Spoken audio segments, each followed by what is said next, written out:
This is the project I nicknamed Core Pain. It's a super bouldery route and it exemplifies the struggle that we all go through in embarking on climbing projects.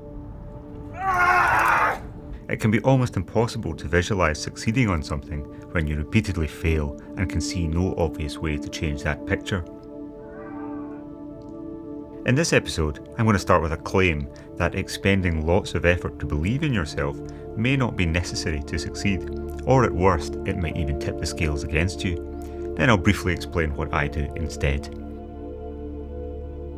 This project isn't all that hard in the grand scheme of things, but it certainly was hard for me. There was one move in the middle that was really far to reach. I think taller climbers would potentially find it easier, but that's just the way it goes. Some moves suit different body types, and you're going to have a harder time. But I still wanted to climb it. I racked up a number of sessions, employing all my experience at figuring out moves, trying to solve the move with cunning to make up for my short ass. But it didn't work. I was no closer to being able to do that one move, so what did I do next? Well, more of the same, plus a few other things. That brings me to the first key point of this episode, a point often lost on social media these days. Just because one approach to performance isn't necessary, such as self-belief, which I'll come to in a second, or that approach doesn't immediately work, that doesn't make it useless. Some things take time to work or have a high probability of working if given enough chances. The other stuff I did was mainly simple training. Although I knew I needed to find better beta to have any chance, I still trained as well as I could, so that should I stumble onto some insight about the sequence, I'd have the best chance to convert it into a success. Meanwhile, I kept on playing with solutions and kept coming up empty-handed, and so self-belief became a potential problem. It's perfectly reasonable to conclude that with 30 years experience in red pointing, I'd have figured out all the possibilities for arranging the sequence of 3 handholds and a small number of foothold options, and exhaust every combination. Surely, if I'd done that and it hadn't worked, then the route was beyond me. Employing self-belief is one workaround to this problem. You ignore the reality on the ground and instead believe in your inherent ability to prevail at some point. This can work, and thousands of athletes all around the world use it every day. But it's not the only way to skin a cat. Instead, what I do is embrace the disbelief. I don't believe in my inherent ability to prevail. I'm a fallible human, I'm short, I'm far weaker than some of my peers, and I make stupid mistakes and oversights. This view is actually exactly what I need to progress, because the reality on the ground is not in fact reality, it's my perception of reality. And it consists of only what I see, a subset of the actual important observations I could make about the holds and the sequence, and recognising that puts me in a position of power. So here's how it plays out. Recognising my limited interpretation of the rock causes me to second guess everything, even when 15 sessions in. When I was trying the move initially, I put my left thumb on the lump to the right of the crimp. This made the hold feel better when I was getting the right foot up and starting the move. But it was the late part of the move, the last inch in fact, that was the main difficulty.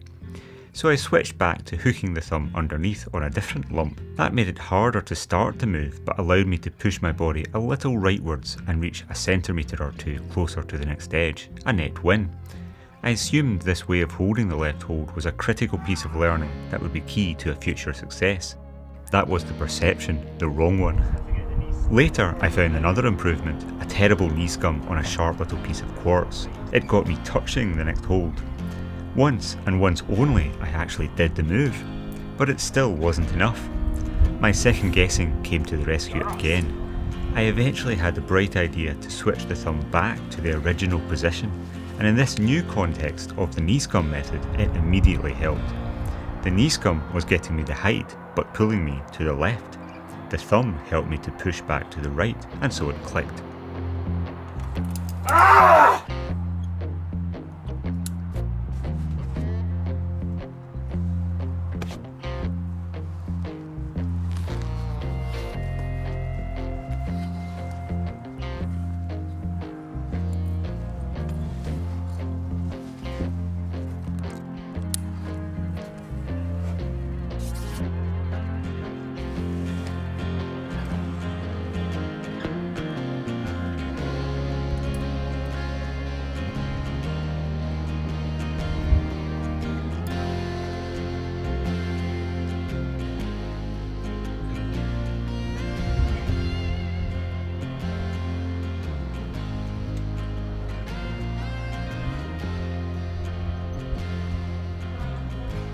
If self-belief works for you, that's totally fine. Don't think it's necessarily wrong. But it may be worth trying other approaches to the psychological challenge of getting past a block on a project. A negative frame of mind and disbelief in your ability to prevail over difficulties can be the very thing that opens the door to success. Don't underestimate it. The great news is that you don't even need to use one or the other. You can switch between them as it suits your purpose. Western culture and sports psychology has made positive thinking and self-belief fashionable, but it's not the only way to the top of a project. Haha! Yes! Yeah. Just before I go, another couple of quick points on self-belief in sport performance.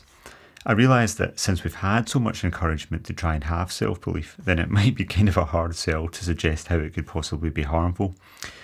Self-belief can be counterproductive if the story that you tell yourself feels hollow. So if you say to yourself that you're not scared when you actually are, or that you can solve any problem when you actually can't, then that exposes you to constant challenges to the foundations of your mental resilience. You know, when real life kind of hits and it clashes with the image that you've built up of yourself, then it kind of trips you up and you have to do this extra constant work to keep shoring up your self-belief. And if you listen to the stories of successful athletes, they often describe having to deal with that right in the middle of their most important performances. And it's just such a distraction. To me, this is just extra psychological work that you can offload and bypass altogether, just by, in part, coming to terms with the fact that you just might not be good enough. And that's not only okay, it's unavoidable if you're trying to extend your limits. There's two problems that I have with sports psychology. One is that it often assumes that a behaviour or a state of mind is a cause of good performance, and it ignores the possibility that it might actually just be an effect. And the second problem I have, and this goes for other fields such as sports nutrition, is assuming what works for elite athletes should be adopted by everyone who wants to be elite. I do think that for highly talented and really capable athletes who actually lack experience with taking hard knocks because they're so good, then self-belief can work, at least for some personalities and at least in the short term. But even for these athletes, I wonder if that kind of bubble of self-belief kind of springs into existence as an effect of other aspects of their preparation. In other words, they get self-belief because they're ready to perform well. They're not ready because they have self-belief. For those of us who are more average and not a red-hot talent, then possibly a different approach might deliver more consistent results. I personally find that my thoughts about climbing hard line up far better when I just stop worrying about self-belief altogether. I'm trying a hard route precisely because I don't know if I can do it, and if I was certain that I could do it, I'd be trying a harder one. So leaving the need for certainty behind opens the door, in my mind, to having an adventure, and it also relieves a lot of pressure. But there's one important nuance in what I'm saying, which is that disbelief in certainty that I'll always succeed is not the same as disbelief that I'll ever succeed. In this video, I'm making a case against belief in general, and that goes for both hubris on one side and learned helplessness on the other. The case that I'm trying to make is that failure or success are always open possibilities on your projects, and I'm encouraging you to get back to focusing on the practicalities. You know, if you change the footwork, maybe reconsider that thumb position. The more time you spend on your drives home from the crag worrying about that sort of thing, instead of whether you're really believing in yourself, then I think the quicker your project will be done and you'll be on to a harder one. You might be thinking that abandoning the self-belief or the positive thinking that I learned as a sports psychology student kind of takes a bit of a confidence in itself. And that is probably true. But my confidence in saying that there are other approaches to a performance mindset doesn't come from belief, I would say. It comes from learning the hard way. I spent years getting totally hung up about my lack of confidence in climbing. And I go into a lot more detail about how I gradually stumbled on a different way of thinking about my own performance in the book that I've just written, Moving the Needle. The process that I went through facilitated coming out of a sort of average performance level for a long time, and eventually, quite late on in my apprenticeship, making a big jump of progress and ending up doing the hardest trad route in the world. I've explored all of those themes in Moving the Needle, and the book is actually releasing right now when I'm publishing this video, and here it is. Thanks to all of you who've pre-ordered it. Claire and I have just been sending thousands of copies out to most countries in the world over the past couple of weeks, and I'm really delighted to already have some feedback from some of you who've enjoyed reading it and who've told me that it's really resonated with you. And if you haven't seen it yet, then it's out now and the link's in the description. And yeah, we'll see you in the next episode.